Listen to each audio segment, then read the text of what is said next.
time for my Raw review, and I'm actually pleased to say that this Raw review is pretty much going to be completely positive. I actually don't think I can find really any bad things to say about Raw. I actually really enjoyed the show, which is obviously really good, because when it's like so close to WrestleMania, you like need the shows building up to it to be really good. And this one I actually really enjoyed. I don't actually think I skipped any of it, which is amazing, because normally there's like some really dull matches, which I just, you know, I skip through and that not, but that's not even the correct phrase, but I don't care. So yeah, so this Raw was actually really good. Obviously, when it first started, Michael Cole came out dressed as JR, obviously, you know, stuffed his like shirt, so he was like really fat and had like a thing of barbecue sauce with him, which was quite amusing. Obviously, you know, that's obviously started to build up like the heat again between him and Jerry Lawler. That feud, I think, is like one of the best ones that they've got going, really, to be fair. Even though, you know, it's only a match between like two commentators, and like in wrestling terms it's not going to be exactly amazing, but it's actually like the feud, they've obviously really built that one up quite well and stuff. So obviously with like, you know, Michael Cole just being, you know, the weasel as such that he is, you know, it's just going to be really good to actually see Jerry Lawler like completely beat him up at WrestleMania.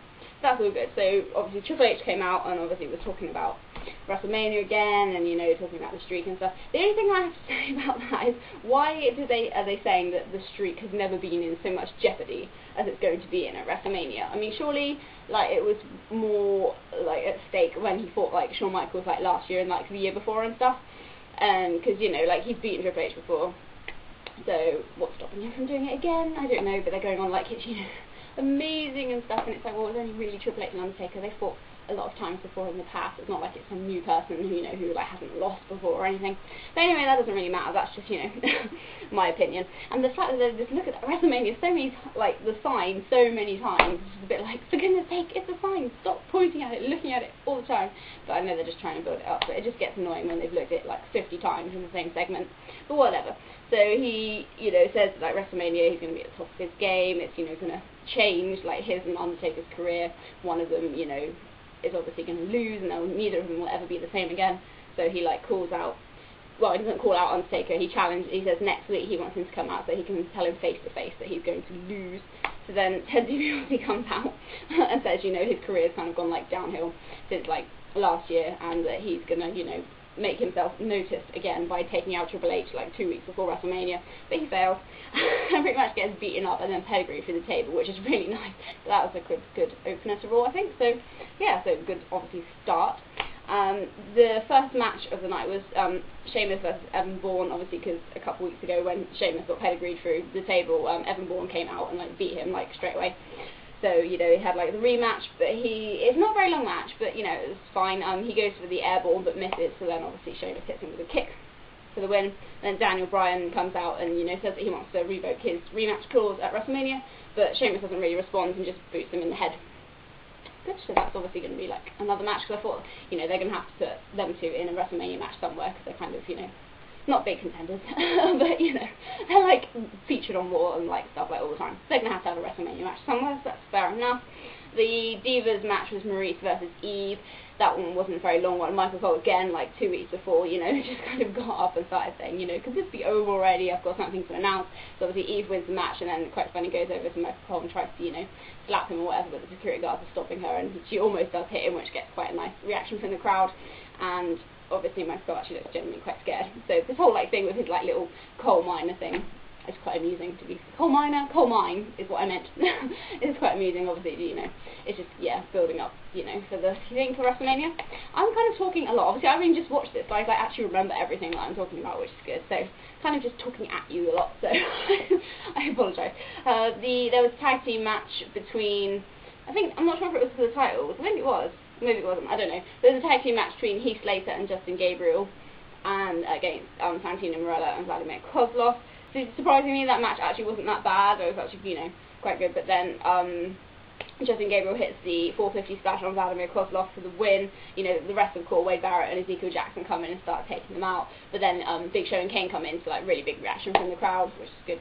And you know, all four of them team up and take out the core. So I reckon that's probably gonna be like an 8-man tag match at WrestleMania. They couldn't exactly leave Big Show and Kane and the core out of WrestleMania, so that shouldn't be too bad. And surprisingly, normally I would say, but I actually, you know, was quite getting into that segment, because normally I don't really rate Kane and Big Show that much, to be fair.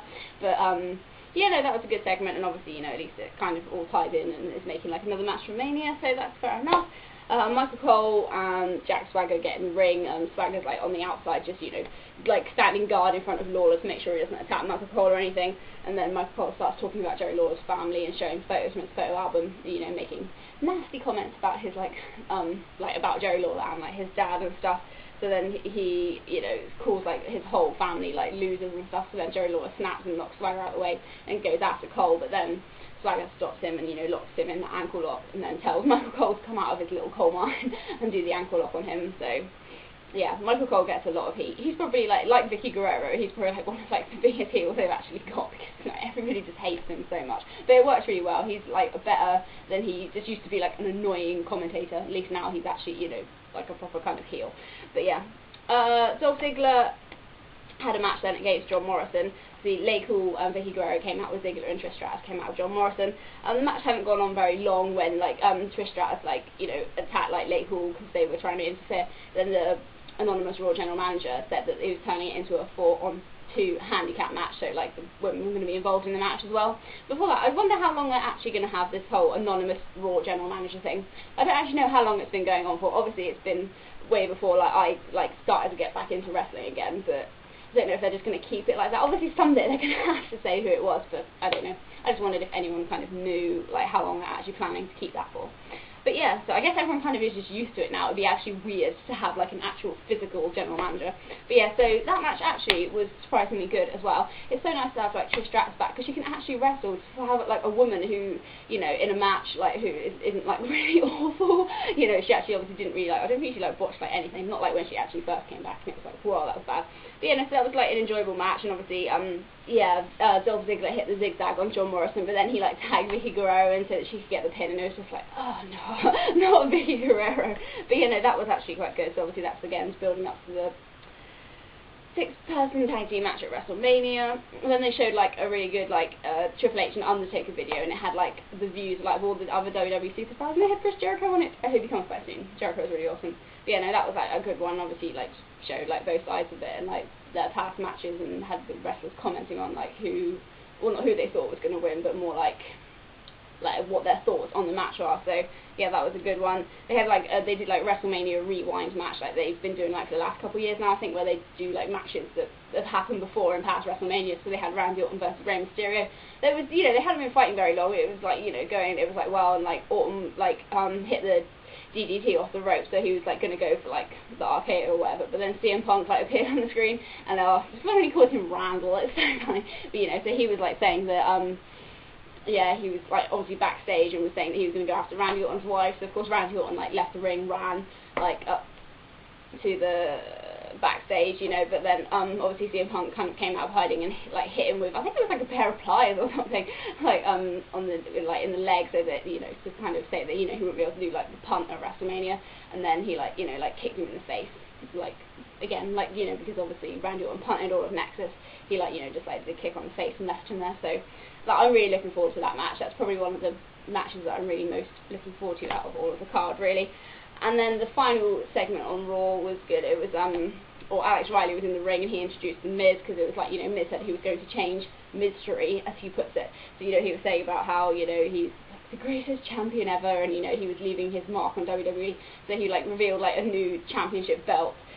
Like, instead of having like WWE like it is now, he like turned it upside down, so it was like an M to be like the Miz, which looked really lame, but he thought it was so awesome anyway.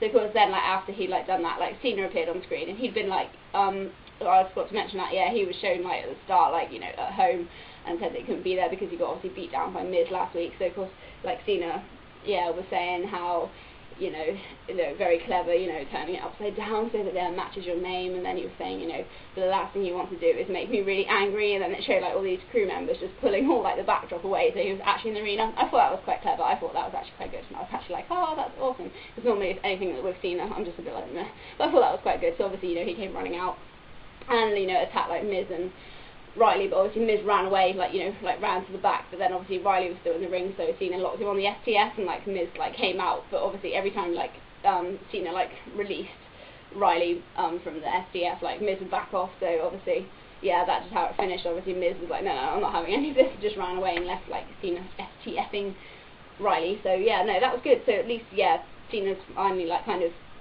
trying to, yeah, like what's the word I'm looking for? Interact with The Miz, not just like The Rock. So that's quite good. So yeah, no, I am looking forward to that match. And obviously next week on Raw, The Rock is supposed to be there live. So that should be good, because he's only been like doing stuff via satellite for the last couple of weeks, which has been lame.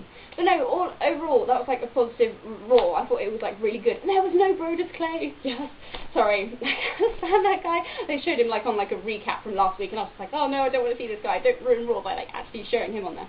But yeah, I won't go into that because you know that'll probably be on SmackDown when he appears on there.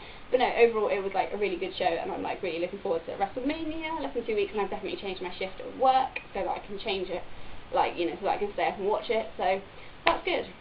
Yeah, so thanks for watching my video. I am probably going to watch WrestleMania 17 later on today, or like at least start watching it so that I can put a review up either at the weekend or the start of like next week. Obviously, like I said, I wanted to do it like before WrestleMania, but obviously I think it's the best pay-per-view ever, so yeah, so thanks for watching. Thanks for like the comments that you guys do me and your general niceness and stuff. I think soon, like maybe possibly after WrestleMania, I like will do like a question and answer kind of video, because I said months ago, like months and months ago, that I was going to do one, but then I kind of stopped making videos for YouTube.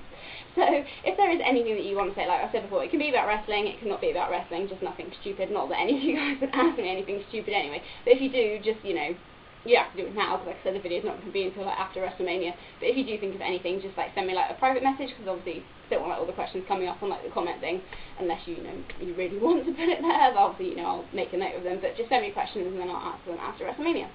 So that is all I have to say about that. I generally think that's it. So I will be back at the weekend for, or probably at the weekend sometime. I don't know what I'm going to do because Liam's staying over because it's his birthday this weekend. But I'll try and get like a SmackDown review up at some point anyway. So yeah, so thanks for watching, and I will see you guys next time. Bye!